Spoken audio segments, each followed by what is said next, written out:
Welcome to a brand new episode of Next Man Up. We took a brief hiatus for a little while due to unforeseen circumstances, but we are going to get back in our groove, and I promise you, today we have a special guest joining us to review all things related to Knicks basketball. Maximilian Fischer IV and I will recap the Knicks postseason, touch base on our thoughts on each player's performances, analyze the current fan perceptions of the team, and make our predictions for what we expect in the off season. And it all starts now.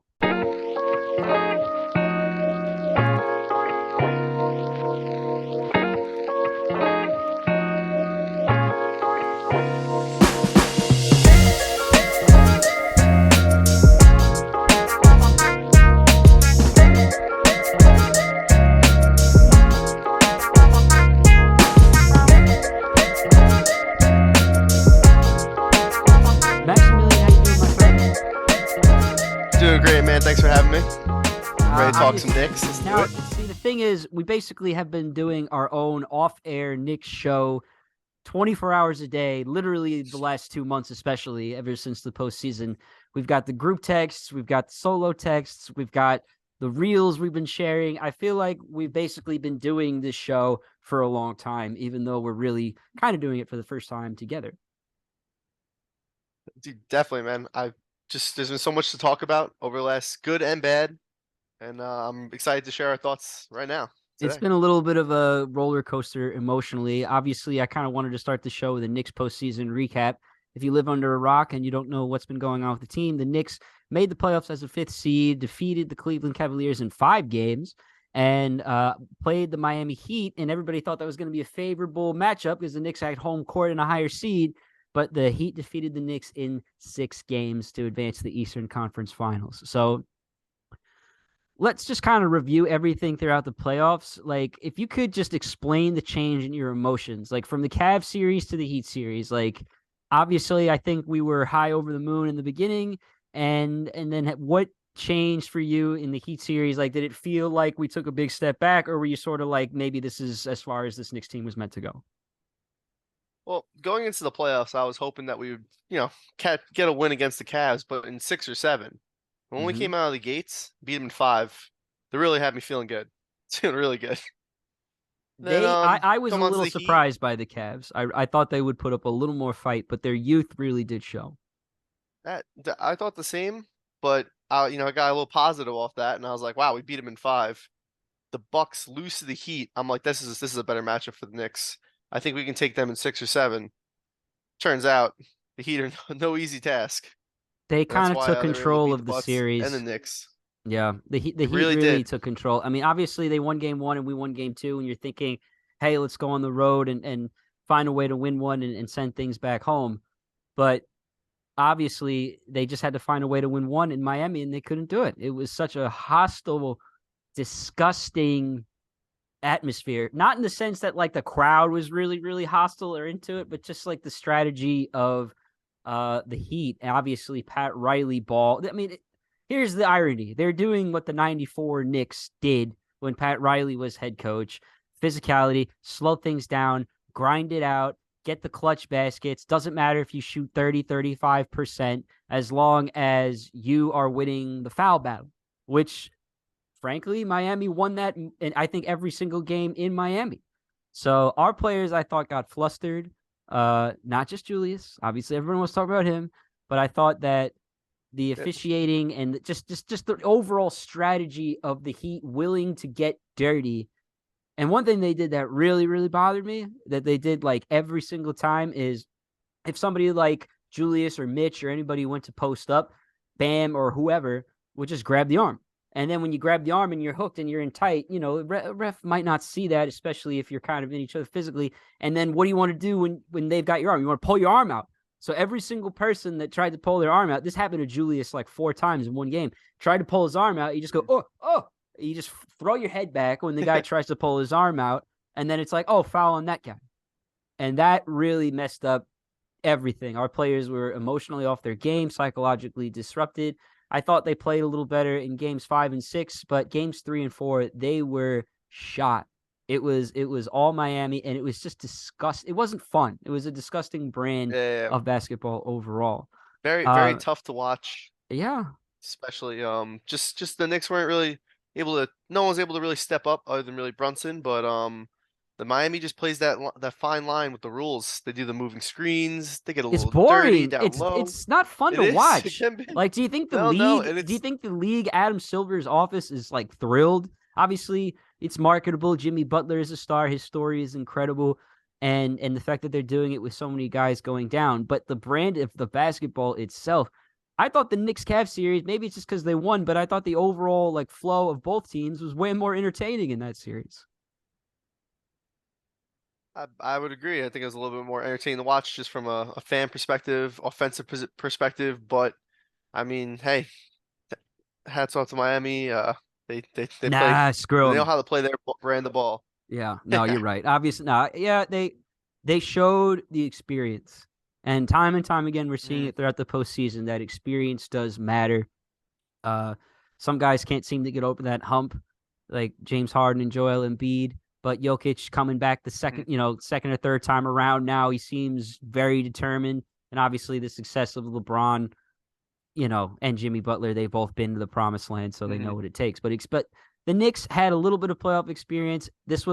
I felt like the Cavs were what the Atlanta Hawks were to the Knicks 2 years ago, just got, or what the Knicks were to the Atlanta Hawks 2 years ago, essentially, because they kind of just got overwhelmed by the physicality and just went away quickly. But then in the Mhm. next round, the Knicks were trying to get to that next stage, and they played somebody with a little more experience, and they kind of got out savvied. I'm going to put it that way. They also got out banged up, a lot of dirty ankle stomping, a lot of Yeah, yeah. frankly crap that I didn't really enjoy seeing. But would you say the Knicks underperformed against Miami? That's the question. Um, I would say they. It seemed like they underperformed a little bit. Um, just those middle games, 3 and 4, really, we came out and we just didn't have it. We didn't have the physicality. No one was really stepping up. Brunson was having a good series. Randall had a good game or two. Barrett was having good games, but some of our role players really weren't stepping up. We lost quickly halfway through the series when he finally started looking good. I think it was a little mix of underperforming, but I think Miami also is they're just a good team. That's why they're back in versus the Celtics. I think that And you series can know go what? 6 or 7. That's it's what kills me is that's the matchup I wanted to see with the Knicks was Hmm. Knicks Boston. They were obviously 3-1 against them in the regular season, but I also feel like Miami could kind of slow things down the way they did to us and just, make the pace, make the last 4 or 5 minutes of a half take an eternity. That's basically Hmm. how the Miami Heat play. They blow the whistle over, foul, foul, foul. This guy. And then, if you're basically running through the support of your bigs like the Knicks were with Mitchell Robinson and Isaiah Hardenstein, any of the nights that they had foul trouble early, Mitch especially, is over. Like Hmm. that really ultimately determined the entire flow of the game. I would say the Knicks did Yeah. underperform, but I do want to give credit to Miami. The Knicks shot, I mean, RJ Barrett and Julius Randle in game 6 were combined 4 for 24. Like that's not what we've grown to expect of them. They're not just necessarily missing like very well contested shots. They're missing open shots. They were kind of rattled. Julius had the ankle. Even Brunson dominated, but played with the ankle quickly. Ankle. I mean, how many guys are going to lose an ankle in the postseason? So And Mitch was a it's a little banged up grind. as well. Mitch was definitely banged up. They all were. So Hmm. my overall thoughts were that the Knicks they took a step forward where they needed to be, but they got out savvied by a Heat organization that is willing to play dirty. And if we see them again, I hope that we're able to we saw it a little bit in game 5, especially at home. It's easier at home, but game 5 and game 6, game Hmm. six was close.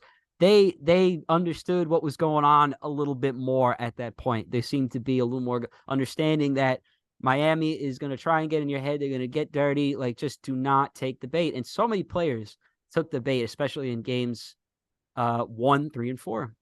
Just Hmm. really, really ugly brand of basketball. Now, we've mentioned a lot of names on the Knicks staff. I kind of want to recap every Knicks player that we see with the Thibodeau rotation, which is basically an 8-man rotation.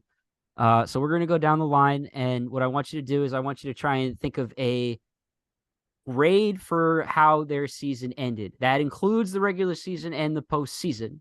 That Okay. basically is an entire snapshot of how they are with Knicks fans right now. So obviously, I'll give you an easy one. We'll start Jalen Brunson. Well, I think yeah, I give Brunson an A during the regular season, and then the postseason, it's an A plus. Yeah, This guy was unreal. He really stepped up to the plate, made clutch baskets, clutch shots, played all 48 minutes in Game 5. The guy was I there when you know. needed him, needed a bucket, he got it. Um, Maybe that last turnover, so be it. He was trying to make a play, but I mean, when you That's put the up thing 38 that's points in the so last unfortunate. game, That's going to stay is out with him how it all ends. postseason. That's the last mistake. I mean, because the guy's Mhm. only guy we had going. So obviously, Mhm. that the Knicks are going to want to put the ball in his hands. It wasn't even a debate that Brunson had to be in control there. So the swarming double team came early, and he looked at a wide open Josh Hart. And I kind of wish he just dished it initially or didn't hesitate or just took a shot over the double Mm. team. But that hesitation of, Yeah, it yeah. should have, lost the ball.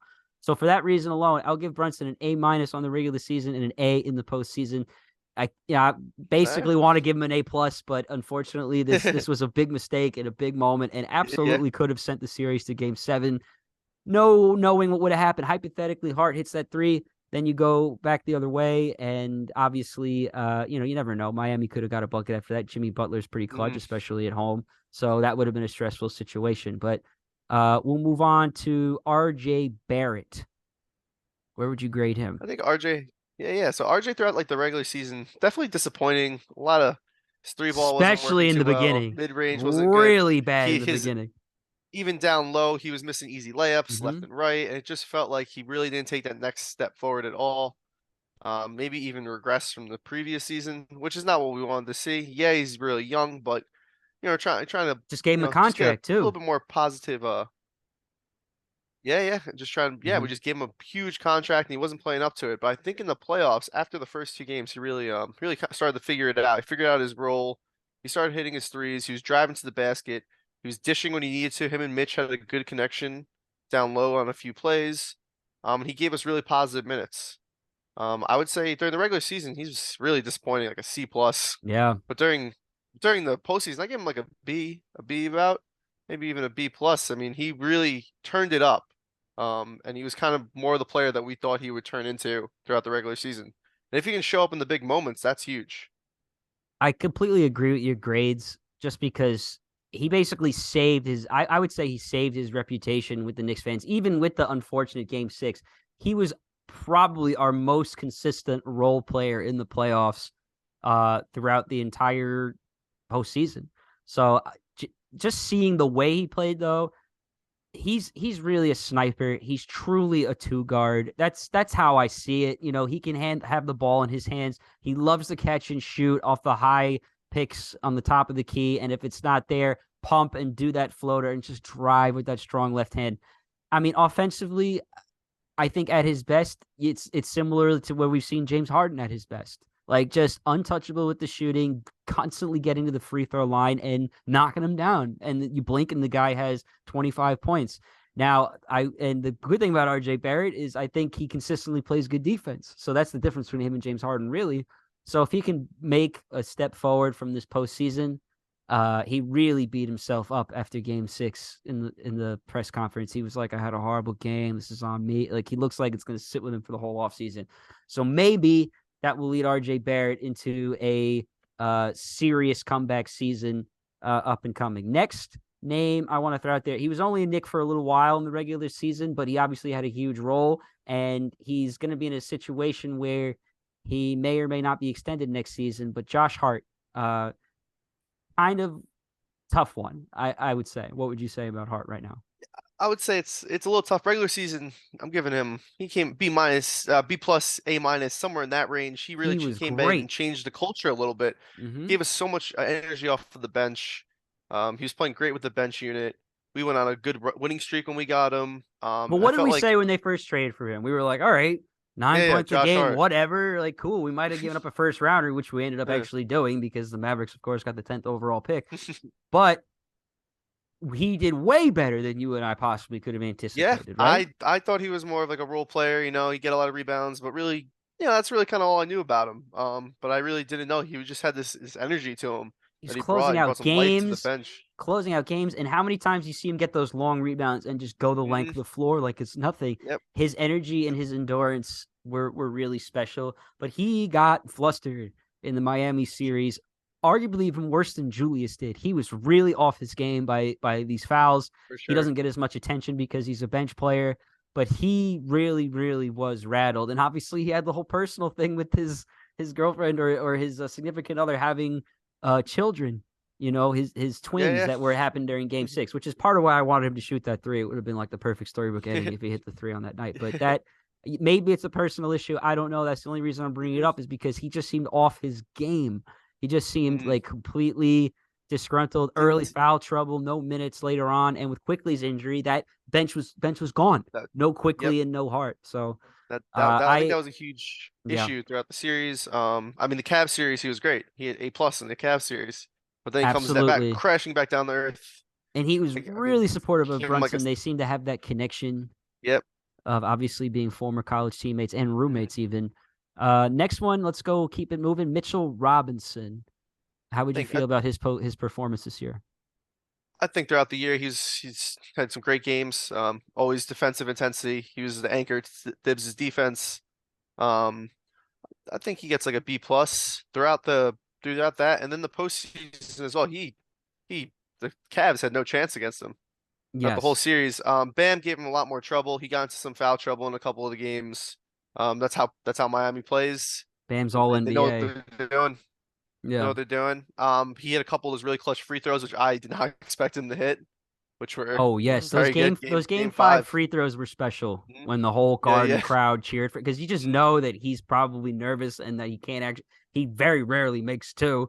So to have the Yep. whole crowd kind of cheer for him Hit going to the three or line like four. that was special. That's my one real knock on Mitchell Robinson is like you got to find a way to score 10 points. You're such a Mhm. defensive anchor and you're such a physical presence and you're such a shot blocker. And during the regular season, he had some ups and downs. Hardenstein outshined him a few moments throughout the regular Mhm. season, but in the postseason, defensively, he was our anchor, and whenever he managed to stay out of foul trouble, it made a huge difference. Nobody was taking any floaters. Nobody was attacking anything in the paint. It was crucial to the team. But the guy's got to find a way. I mean, you can't be 1 of 2, 0 for 2, 1 of 2, 0 for 2. Like every time you go to the line, find a way to shoot 50% from the line. Shoot free throws all off season. That should be the mentality for Mitchell Robinson. Sort For of sure. cut short with the injury in the second series, but Emmanuel quickly, obviously, he was a candidate, six man of the year candidate in the regular He really season. was. And then postseason, kind of gone. Really, So how do you yeah, he feel? really it just seemed like, it was just a little too lights were too bright for him a little bit. He was on a short leash. A lot of players are in the postseason. You're not doing well, they're going to take you out and they're going to let the starters play 45 minutes a game. I thought he was slowly coming around until he got injured in the Miami series. I think he would have been big the last couple of games. He would have given us a few more minutes off the bench where maybe we don't lose a 10-point lead or a 12-point lead because we have someone that can create and score. I thought he had a great regular season. Like you said, sixth man of the year. Give him an A for the regular season. He was great on defense. He really seemed like he took a step forward. He had that great game against the Celtics. Just the playoffs though, he just didn't seem to have it. Like C+, B-. He kind of sounded like he was coming around, but he didn't get there. But I'm not worried about quickly. I think Yeah, with another year under his belt, um, he'll be great and ready to play in the playoffs next year. I'm with you. I give him an A- in the regular season because he was such a spark coming off the bench. And I thought probably could have won six man of the year, but in the postseason, he really, really struggled in both series. I mean, there was one little, I feel like Mhm. there was maybe one little burst in the Cleveland series, but then that injury in Miami, it just got quickly. The one thing he needs to work on is his strength. That's that, not to say he's Mhm. not strong, but he's a younger guy. He's a little skinny. And when it gets really physical in the postseason, he's going to need that extra beef. RJ got that. RJ didn't have that at Yeah, yeah. first, and these guys are just so young. Mhm. So hit the gym and keep it going. Now, moving on to Obadiah Toppin. Um, I've had my mixed thoughts on Obi. I think he's a tremendous personality and really just a nice person. But in the regular season, Randall was averaging a ton of minutes. Obi was not always clicking on the bench moments. A good amount of air balls from three. Like I feel like Mm, throughout the season, yeah, that's a his shot was either money or way off. Like way it off. was Yeah, no yeah. in between. But then in the Cleveland series, uh, with Randall coming out and having it foul trouble and Obi Toppin obviously outshined him. I think it was game 4. Randall had to stay on the bench because Obi Toppin was Hmm. dominating. So it was great to see him take that step forward in the postseason. But then in Miami, he disappeared again. So the Yep. word I'm struggling with is what I'd like to see more out of him is consistency. You're just not For sure. seeing. He's a fantastic athlete. When he dunks the ball, he could lift the whole stadium to their feet. But I Hmm. don't know if he's really a long-term piece of the Knicks, if I'm being really honest. I don't know if he's an essential piece moving forward. I still think he can get better, though. I definitely think he can get better. Definitely, we're at the regular season, not some moments here and there, but he does have that energy that he can bring to a team. We saw it in the playoffs multiple times. Those crazy dunks that he's able to pull off, the alley oops, energy he brings in. He stepped in for Randall in that Cavs series beautifully. He And was he playing has better shown than the him at certain ability points. he has improved his defense and rebounding tremendously. Mm, Let's at least commemorate him for that. Now, yep, yep. uh, Quentin Grimes. I do think he had a really important role as a starter, and I Mhm. actually think that you talked about this to me in a text message. The connection he had with Julius Randle, like most of Grimes' 3-pointers came from Randle's passes throughout the regular season, just because he had a sense of when Randle was being double teamed and he was able to bail him out consistently. I mean, Grimes is a sniper, and Mm, I actually do think that Grimes and RJ kind of butt heads a little bit. Like I almost feel like they both really are true two guards. RJ can play the three effectively, especially defensively. But I think when RJ's at his best and he's pulling the trigger on those shots and he's driving, just like we talked about, he's a two. And we saw Grimes go to the bench when Hart got promoted and RJ kind of got pushed into that two role. And now I'm like, what's the better option for us at the two position, really? But Grimes defensively and Grimes for being such a young player, the kid still has acne for crying out loud. He's really, really got a bright future, I think. I also agree. Yeah, I think he's gonna have a bright future. He's got a great shot. He shows like throughout the regular season, he would show some games where he was really driving to the hoop as well. It seemed to cut back on that a little bit through the postseason, whether that's defensive intensity, Yep. lingering injuries. Um, but he's great on defense. He's open for the shots. Randall trusts him. He was he opens up the floor so they can run a different style of offense. Without him, they were just letting us shoot threes all day. When No once he got doubt. him back into the starting lineup, we got he had a couple threes. It kind of forces Miami to play a little bit different And the style of play of defense. I the think the that's best play incredibly of the important. Heat series, best play of the Heat series Mm, is when he blew out or basically had bad knee to knee contact and was clearly in hmm. agony and he's limping and he's getting up and he managed to get a steal off Jimmy Butler and Iron Eagle said, "Ooh, Yep. cookies!" right there on national television. So it was pretty cool. Uh, Yeah, yeah. just two more we're going to do on the Knicks. Obviously, some other members of the team, but this is really the main rotation that we see day in and out. Isaiah Hartenstein, back, in the Tibbs system, you kind of need two good centers. And Hartenstein, I love his ability to stretch the floor, but still be an anchor defensively. On offense, the pick and roll game is exciting. His court vision is really, really special and he absolutely brought energy off the bench at times, which I think is the most important thing anybody off the bench can do is find a way to raise the energy when they step on the floor. Hardenstein, I'm giving him a solid B plus regular season and postseason. I really have no Yeah, complaints about him, and I think he does his job pretty consistently. I think that's a great rating overall. He had a little rough start in the beginning of the season, and then he really just figured it out. The bench unit figured it out throughout the regular season. He played great, brings great energy, like you said. Good defensive player, good passer, and he just brought that right into the postseason. And he played well. And whenever the Mitch was in foul trouble, he was able to step in and at least give you some, like not amazing defense, but pretty good Right. defense, energy, rebounding, passing. I And I hope thought he was a Tibbs great signing. So. considers Oh, it was a great signing. I completely agree with you. But I hope Tibbs considers playing Mitch and Hardenstein at the same time at some point. Obviously, they're both centers, but offensively, their Hmm. roles could not be more different. Hardenstein is at the top of the key, looking to share, getting the long rebounds, where Mitch is looking to post up, dominate the paint. Both of those guys on the floor, maybe when Julius needs a rest, could have been something.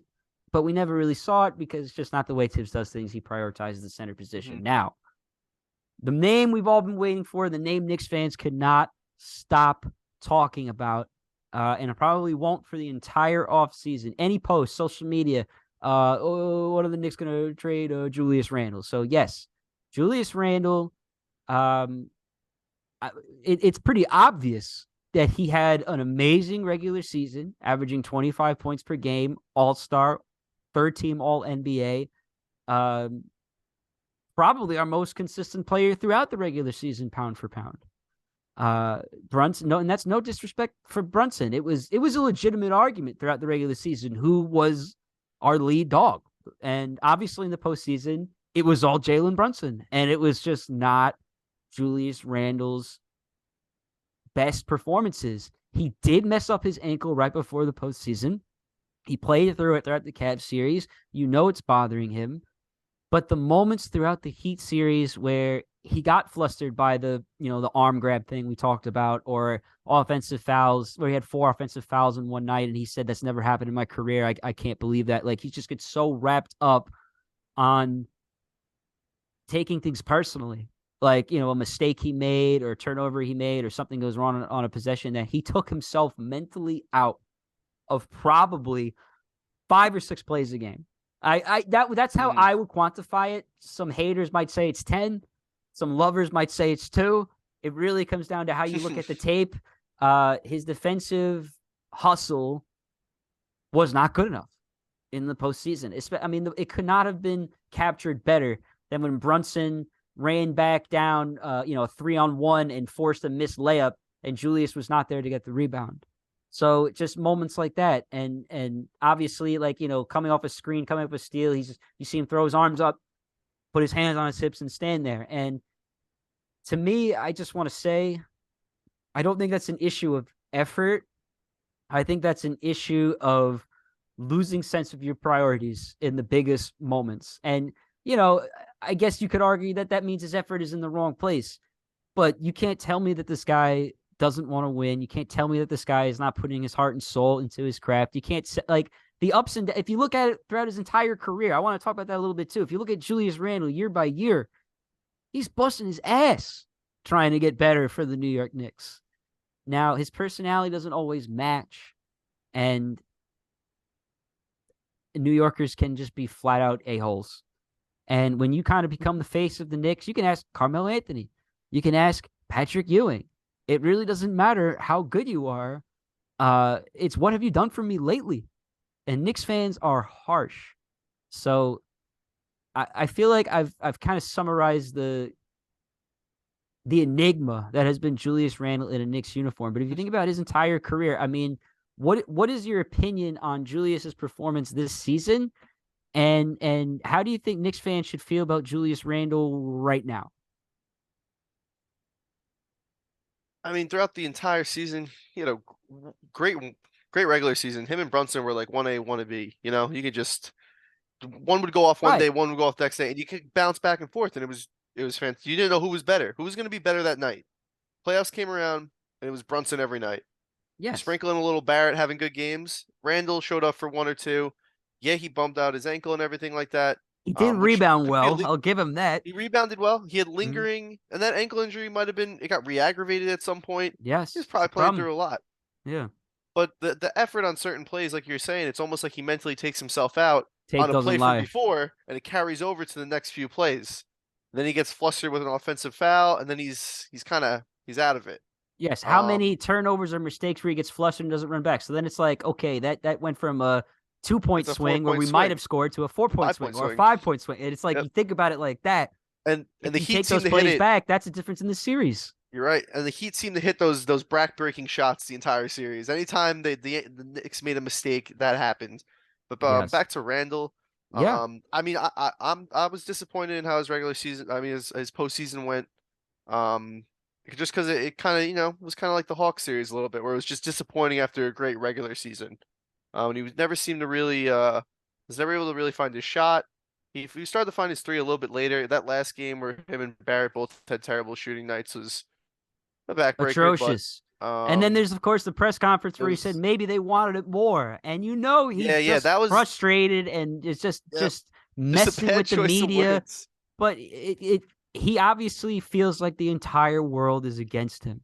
I mean, this guy is Mm, even getting criticized by former Nick Kenyon Martin for kissing his wife after the win in Game 5. mm, And I'm amazed by that yeah, somebody actually has the audacity to criticize somebody who has been yeah, and then he, probably harassed and ridiculed. Like, listen, the guy's on social media. He's seeing this, and mm, what Knicks fans say about him is despicable. It's really not right. You could say mm, you want him traded. That's one thing, but to attack him mm, personally and to consistently act like he isn't a great basketball player. He is a great basketball player, but he was historically bad in the postseason shooting mm, wise, and he obviously was off his game through injuries, probably, but also mentally. And every New York fan should be wondering, does he have the mental toughness to persevere in the postseason? Because we don't know. It was the mm, Hawks series, and then now this. So it's hard to know. His entire tenure with the Knicks has been he's up, he's down, he's up, he's down. I mean, he comes to the Knicks, signs a free agent deal, decides he basically wants to be the point forward of the team, the next Scottie Pippen. You know how many bad turnovers he had that year? People hated him. mm, Even though he averaged 20 points a game, he had like every bad turnover in every loss. And then the following year, COVID, he comes in incredible shape, lost all this weight, dominates, sends the Knicks to the postseason. You know, that was obviously a high. And then you have the Hawks series where, oh my God, he disappeared. The Randall zone. He couldn't beat the Randall mm, zone with the ball in his hands. He was the only guy really showing up. I would have liked to see that series with Jalen Brunson. Then the team obviously is better because of Jalen Brunson, and Randall can't catch a break. So I'm not going to give the guy a hard time. But if there's a legitimate trade out there that could perhaps give Brunson more consistent help in the postseason, I'm hearing that offer. But the mm. problem is, and I want to get your take on this before we talk about, future offseason moves that we're going to predict. Do you think that Julius Randle we can get somebody better than that name through any trade? I mean, obviously there's a ton of names out there that are better, but are they really tradable? Mm. Are they really realistic moves for us? Are you going to get better than 25 points a game? I don't know if you are. I really don't. I, I think you're kind of right there. Like, who can you trade? And what are you going to give up with that trade? It's not just going to be, it wouldn't just be like a It's going Randall to have for to be a someone. big package if you want What somebody better than Randall. big, you're going to lose, some role players that might play a good role. You might lose a Quickly, you might lose a Grimes, and then you get someone who's better, but do they have playoff experience? Like maybe they seem like they might fit better, but who knows how they would do in the playoffs. And I just don't know what name we really should be looking for a trade option. What team would want to trade one of their star players for Julius Randle, with him showing not so much playoff positivity, but It's just one of I those just want to things. make a Like if point you that don't watch Julius Randle that closely, mhm, you're like if you're not like up and involved with the Knicks craziness, like you're going to see a guy who is absolutely tradable. Like I just want to make sure that is mhm, clear. There's some Knicks fans out there say who would want him. I mean, a lot of people would want a double mhm. double machine averaging 25 Oh points a yeah. night who obviously still get 5 assists a night. So, Mhm. sorry, you had one more thought on Julius, and then I want to get to offseason moves. Oh, I just wanted to say, without Julius Randle, we're not having this conversation No, right now. New York media is not having any sort of conversation about how the yeah. Knicks let everyone down the playoffs because we don't make the playoffs, or we make it as a play-in seed and we get whooped by some other team. Um, So let's give him so a I, little and bit of a I still break, even believe though in. he did kind of screw up Yeah, yeah, in the postseason. yeah. I I agree. mean, yeah, but like I mean, if he played better, can we go 7? Do we beat the Heat? I Maybe, know. but John it just Starks went didn't two for happen, and 12 that's maybe what's most frustrating. I know. John Starks went 2 for 12 in a game 7, but you don't even get to that game 7 without John Starks. Patrick Ewing missed a Mhm. layup in the Eastern Conference Finals against Reggie Miller and the Indiana Pacers, but you don't even get there without Patrick Ewing. So let's not blame one guy. Let's not be that stupid, typical New York fan. Are there some names out there that you think the Knicks can realistically get? Free agency is a little scarce. I mean, pulling it up right now, I'm just going to throw out some names. Kyrie Irving is out there. Obviously, he's a political headache. Chris Middleton, Yeah.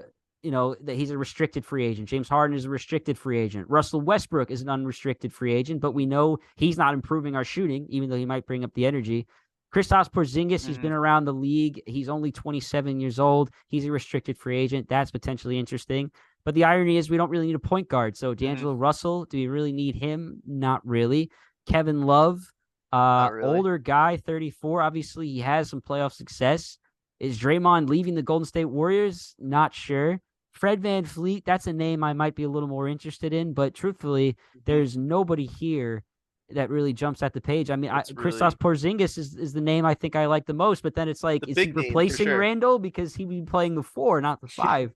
And it could get ugly if you don't get rid of Randall and you still sign Porzingis. I don't know if that's going to work. But obviously, he could improve your shooting, which you have to look at it that way. How do the Knicks improve their shooting? Because that's what killed them. Yeah, and like looking at some of these free agents, I think almost this year you might be able to get a role player or two. You might be able to. Yeah. I mean, if you're looking at, you're losing Rose and Fournier no matter what.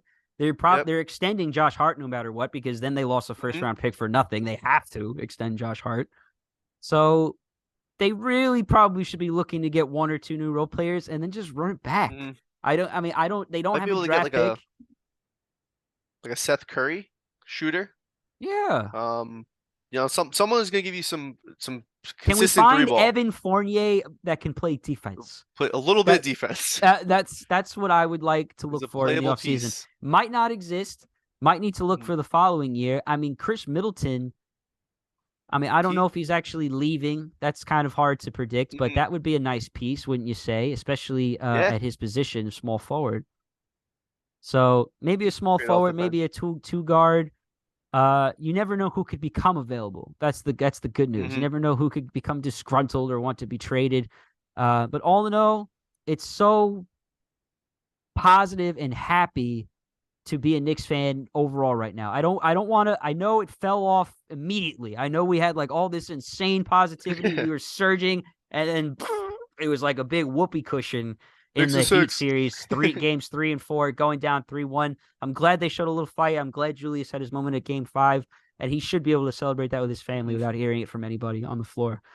So obviously, Knicks season, I think they were exactly where they needed to be. You know, they kind of took that step forward. Tibbs is going to save his job now, but ultimately it was probably a B+, A- sort of season, and we got to figure out how to try and get an A+ type of season. And if that's not this year, just from our players getting older and more developed, it could be next year with a more aggressive move to help Brunson.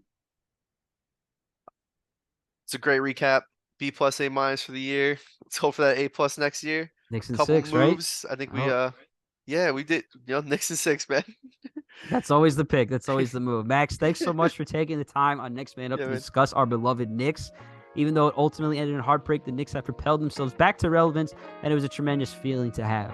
With an average age of 24, the future is bright. This was a Down the Rabbit Hole media production. Please check out all of our shows on dtrabbithole.com. Special shout out to legendary Knicks fans Billy Faye and Mrs. Knicks. I know you're both still hurting, but we will get through it. All we can do is move forward. Thanks for tuning in, everybody, and be well.